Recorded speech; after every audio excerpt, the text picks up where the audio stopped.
توبہ کرنے والا بندہ اللہ کو بڑا پسند ہوتا ہے۔ حضرت بشر حافی رحمۃ اللہ تعالی، ایک بات سنیں اس کے بعد انشاءاللہ سلام پڑھتے ہیں۔ میرے پاک نبی کے دیوانوں، حضرت بشر حافی رحمۃ اللہ تعالی علیہ، آپ شراب کے عادی تھے۔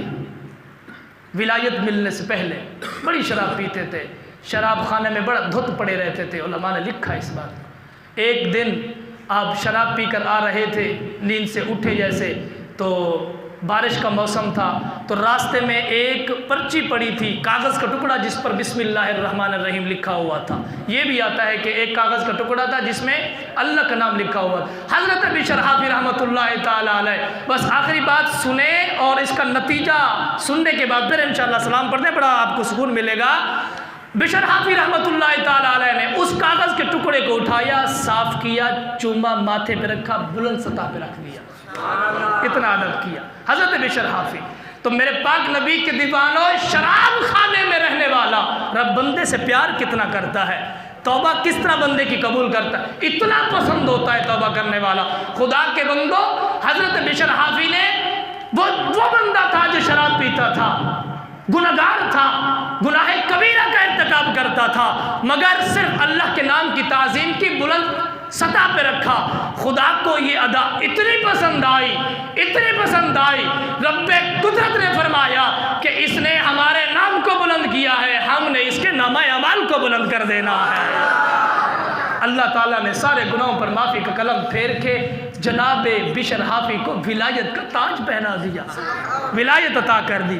اب یہاں تک بات اگلی، امام بہاؤالدین مصری نے 700 سال پرانی کتاب ہے، میرے پاس موجود ہے، اس میں آج بھی میں نے پڑھا، لکھا ہے کہ بشر حافی کا پہلے یہ عالم تھا کہ شرابی تھے، بعد میں یہ عالم تھا کہ ولایت کے بعد جب ولایت ملی بڑھاپے میں بیمار ہو گئے۔ مریدین بیٹھے تھے، انہوں نے بڑا اصرار کیا، یار حضور آپ علاج کروانے کے لیے آپ کو لے چلے۔ آپ نے فرمایا نہیں جاؤں گا، بس اللہ مجھے شفا دے گا، ورنہ جس حال میں وہ رکھے مجھے وہ حال منظور ہے۔ تو آپ نے انکار کر دیا۔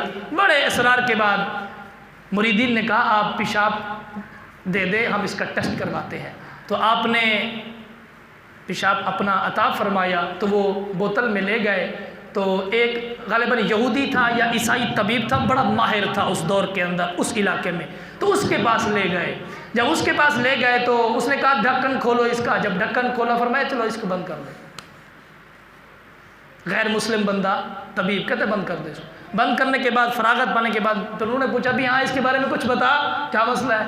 اس نے کہا اگر یہ کسی عیسائی آدمی کا ہے تو وہ عیسائی بندہ بہت بڑا عالم ہے اور عیسائیوں کا بڑا راہب ہے، جس کا دل خوف سے ٹکڑے ٹکڑے ہو چکا ہے۔ اگر عیسائی کا نہیں ہے تو پھر یہ بشر حافی کا ہے۔ اگر مسلمانوں میں سے ہے تو مسلمانوں میں سے اس درجے کا بندہ اگر پایا جاتا ہے تو بشر حافی پایا جاتا ہے۔ اس نے کہا کہ تو اسے بتایا گیا کہ خدا کی قسم یہ بشر حافی کا پیشاب ہے۔ تو یہ بات سنتے ہی کہنے لگا اشہد ان لا الہ الا اللہ واشہد ان محمد عبدہ۔ وہ خدا کے بندوں، یہ نبی نہیں، صحابی نہیں، اہل بیت نہیں، یہ خدا کے محبوب کا نوکر ہے، جس کے پیشاب سے لوگ مسلمان ہو رہے ہیں، جس کے پیشاب کو دیکھ کر لوگ مسلمان ہو رہے ہیں۔ پھر کیا ہوا؟ وہ لوگ ٹیسٹ کرا کے چلے گئے۔ جب حضرت بشر حافی کے پاس پہنچے، بشر حافی مسکرانے لگے اور فرمانے لگے بتاؤ طبیب مسلمان ہوا ہے کہ نہیں ہوا؟ طبیب مسلمان ہوا ہے کہ نہیں؟ حضور ہو گیا۔ حضور آپ کو کیسے پتا چلا؟ آپ نے فرمایا خدا کے بندے، جب تم یہاں سے روانہ ہو چکے تھے خدا کی طرف سے غیب سے آواز آئی ہے، اے بشر حافی آج دیکھ ہماری قدرت کا کرشمہ، آج تیرے پیشاب کی برکت سے ہم نے یہودیوں کو اسلام دینا ہے، ہم نے یہودیوں کو غیر مسلموں کو اسلام عطا کرنا ہے۔ میرے